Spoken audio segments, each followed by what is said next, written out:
WCBI News at 10 starts now.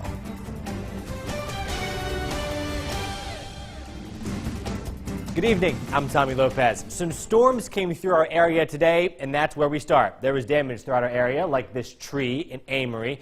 Many of you have been sending in pictures to us of hail, some as large as golf balls, and there are hail accumulations of up to 1.5 inches in some areas. There are also slick roads tonight and fog throughout our area. And that's where we begin. We've seen some car crashes. As a result of all this, the weather likely played a role in this. An incident in Starkville. It's on Lynn Lane. You can see that car, a Jeep Cherokee, ran off the road. It ended up in a ditch. A tow truck had to pull that Jeep out of that ditch. This was between the Chevron there and Collegiate Heights. We've not heard about any injuries from that incident. But the heaviest damage may be in Monroe County. There are reports of trees down, major damage to buildings as well in and around Amory. And that's where our Quentin Smith joins us from. Quentin, what can you tell us?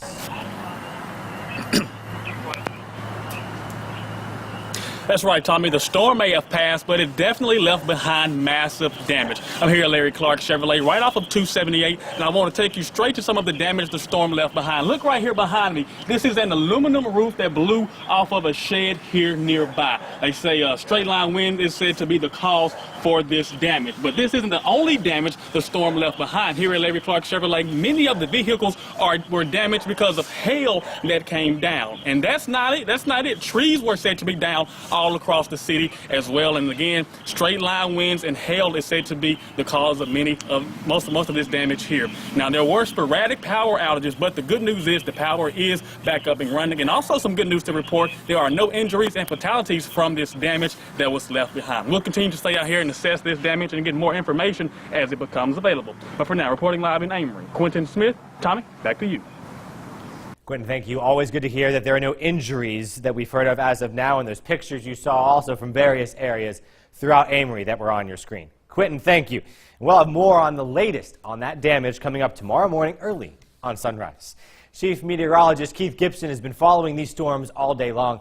Keith, we're looking ahead also to more potential storms tonight. That's right, a couple of rogue hailstorms this evening producing some of that, and this is some video from Amory of that storm as it was coming on in. It looks like snowflakes here, but that was actually some of that large hail that was falling earlier this evening, and we had some accumulation of that, and as Quentin just showed us, it's still with us in Amory, and that's how it looked earlier this evening as well after the fact. And also in Starkville, you got in on the large hail or large quantities of smaller type hail and numerous other places as well. More pictures and more videos coming on up. Right now, our viewing area is doing okay. A few showers here in far north Mississippi from New Albany out towards Boonville and Iuka, but this big mass of storms up here in Arkansas and Tennessee is coming our way.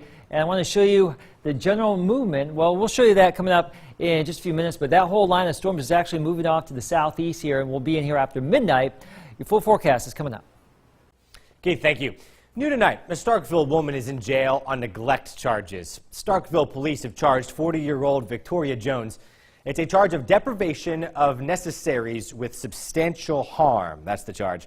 Right now, detectives aren't releasing further information. These charges can have a wide range of causes. Jones is facing a $5,000 bond following her court appearance today. And we have an update on a shooting in Tupelo from Tuesday. It left one person seriously injured. A Tupelo man is now facing several felony charges. Police say 20-year-old Cornelius Beatty Jr. There he is. He tried to steal a handgun, and then he shot someone. They say that he was with two other men looking at a gun near this location on Payne Street. That was Tuesday morning. Police say he took the gun and ran. When someone confronted him, he shot that person in the stomach. He's facing charges for armed robbery, aggravated assaults, and having a gun as a felon. Good job for the Tupelo Police Department Patrol Division that have gotten out and actually found him. He was quite a distance away from the scene of the crime, and our guys continued to look for him and did not give up until they found him. Police don't know where that gun is. Bond is $125,000 in this case. The person he shot was released from the hospital, is doing okay, is expected to make a full recovery. Video of a fight went viral this week. Today there are questions about security now at area schools after this. 20-year-old Edrion Rice is facing charges. He's the guy in the white shirt in this video. He attacked a Noxubee County high school student Wednesday. It was in the middle of many other students in that school. It was as he was leaving the school after signing out a sibling. Our Jory Talley spoke with the principal there in Macon about how they're dealing with what happened. The sheriff's department says Rice, in the white shirt, found his intended target and started the altercation. Montrell Rucker is a parent of a Noxubee County high school senior and is shocked by what's seen in the video. After watching this video, it troubles me to see this type of activity unravel in our school district. Just grateful that this young man didn't have a weapon, because it could have been a lot of fatalities there. I think that we need to take measures to revise our security. Noxubee County High School Principal James Covington says the school has 3 security guards and these guidelines for all visitors. Upon entering campus, they are directed to the securities desk so they can sign in their purpose for being here, and then they are escorted to the office, or they're directed to go to the office, and then we'll find out their actual business in the office. Covington says Rice followed all of those steps and that the fight goes to show that you never know someone's intentions. Things happen out there in the community, and they have a way of wanting to kind of finish it. You know, here at school, it's not school related, but it becomes school related in a sense because they are our students. And you know, off-campus activity sometimes has a way to trickle back into the school. The principal says the school is going to learn from the incident and review the school's current procedures, ranging from visitors policies to who can be authorized to sign out students. We're going to sit down with our superintendent, the central office people that need to be involved, and let's have dialogue to see if we need to change something here as to how we allow students, or not, yes, students, I guess, to leave our campus, and who can pick them up. Rucker says this measure could possibly prevent situations like this from happening again. Those students that will be picked up, if they will have like a waiting area, and when that individual comes, they don't have access to the building, and the students that they're there to pick up can possibly be released by a security officer or something like that. Jory, thank you. Law enforcement is still investigating the incident there. Rice is looking at a misdemeanor for disorderly conduct. That's the charge. Temperatures right now into the 60s, all quiet in our viewing area for the most part. You can see that with our Alpha Insurance camera network. Columbus and Tupelo live shots right there. No issues, but storms rumbling to our north. More on that after the break. Your first alert weather forecast with Chief Meteorologist Keith Gibson. Some hail falling in Matheson earlier this evening on the back porch right there. You can see some of that accumulating right there. Pretty good thunderstorm moving on through Webster County, Oktibbeha County into Lowndes County. We also had the storm up there in Monroe County as well. Several in Marion County, Alabama, producing some hail too. You can see how it was just accumulating there. That's the view in Webster County earlier this evening. And the same story here in Center Grove. And you can see a lot of smaller stones here really accumulating. There were some larger stones in this, but overwhelmingly just lots and lots of smaller type stones mixed in with some rain, and it likes to accumulate, likes to drift up into places like the back of a pickup truck right there, and there it is collecting outside someone's home here earlier this evening in Matheson. Also some vivid lightning. That was the view in Oktibbeha County with that storm as it was moving on in here. So that's the way it was this evening. Earlier this afternoon, our Alpha Insurance time lapse in HD collected this time lapse from Tupelo. You can see the first wave of storms coming on in. This was about 5 o'clock this evening. That thunder shower moved on through. And right now we are looking at some additional showers beginning to perk here from New Albany back to Boonville into northern parts of Tishomingo County. This is just feeding into some storms developing up here in West Tennessee. Very strong storms here, as a matter of fact.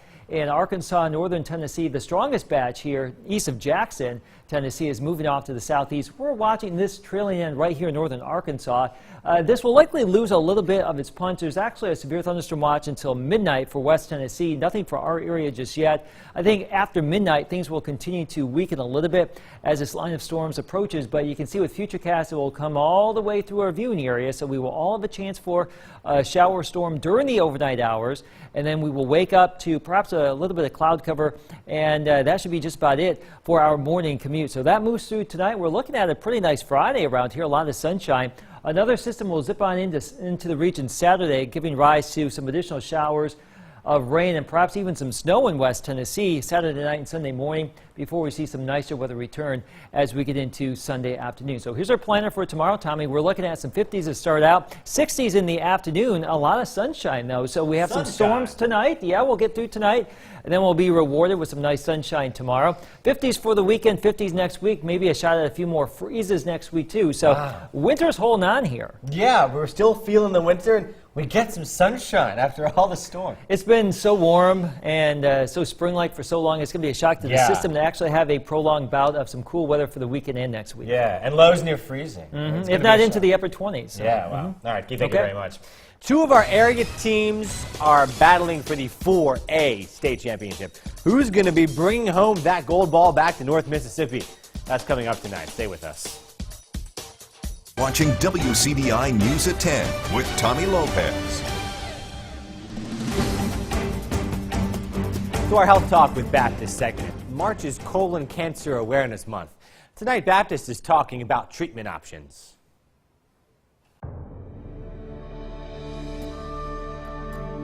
Hey, I'm Dr. Richard Hurd, part of the gastroenterology team at Baptist Memorial Hospital, Golden Triangle. Being diagnosed with colon cancer is a scary thing, but our highly trained and specialized staff can guide you through the next steps. With colon cancer, an early diagnosis is key. If it's caught early, we may be able to remove it completely during your colonoscopy. You may not even need chemotherapy or surgery, so get your colonoscopy. For more advanced cancer, surgery is almost always required. But again, if caught in time, surgery alone may be able to cure it. Once colon cancer begins to spread out from the colon, it becomes more difficult to treat. When this happens, chemotherapy or radiation therapy may be required. It may be used before or after surgery, depending on the size of your cancer. Sometimes cancer that is this far along is not able to be cured. You may still get chemotherapy or radiation, though, to ease your symptoms. If your colon cancer is caught in its earliest stage, your chances of being alive in 5 years is 74%. If caught in its worst stage, you have only a 6% chance. Don't let the fear of colonoscopy give cancer a head start. Join us next time for Health Talk with Baptist. Mail your topic suggestions to healthtalk@wcbi.com. Health Talk has been brought to you by Baptist Memorial Hospital, Golden Triangle. All right, high school basketball playoffs coming down to the state title games. Lafayette and Ripley, two area teams playing for the title. Highlights from Jackson next in sports.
WCBI coverage of the SEC tournament is brought to you by OCH Regional Medical Center, Advanced Medicine, Compassionate Care, and Ameriprise Financial Advisor Stephen Black in Columbus. Take charge of your dream for a confident retirement with Ameriprise Financial Services. We get our first look at the Ole Miss Rebels in the SEC men's tournament tonight, taking on a Missouri team that they defeated twice in the regular season. But Missouri's coming off that buzzer beater win in OT yesterday. Sebastian Saiz and Ole Miss looking to make a run, starting with the Tigers here. Well, in the first half, it was DeAndre Burnett's world. We were all just living in it. Here he drains the first triple. This is all coming off the bench. Davis in transition. He's going to find Burnett again. Nothing but nylon for the senior. Here he goes one more time. Deja vu. Who else wants an assist? Burnett drains 3 for 3 now. And just when you thought he was done, the heat check. He's on fire. 4 for 4 in the first half. Burnett has 14 on 6 of 6 shooting. Then second half, it's all Breann Tyree who corrals his own miss, dumps it off to Davis, who dumps it on a Missouri guy. That was just the beginning for Breann Tyree. Here he misses this one thanks to Eustace. Tyree's going to drain this one. That was nothing but net. And then just win another one. Saiz, here's a nice dump off right in the defender's grill. Tyree and the Rebels go on to roll 86-74. They get the W. Here's Robbie Donahoe with a recap in Nashville.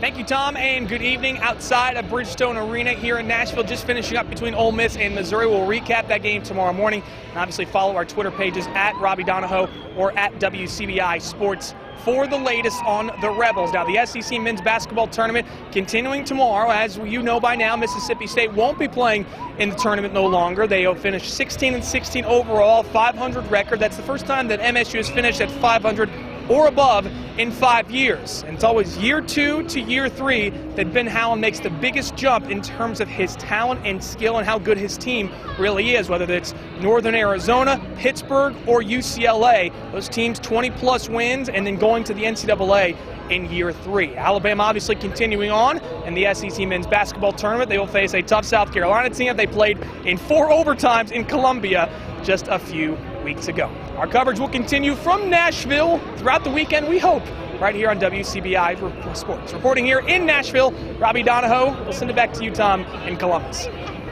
Thanks, Robbie. Well, an entire season comes down to this. The battle for the Golden Ball ends tonight for 4A girls.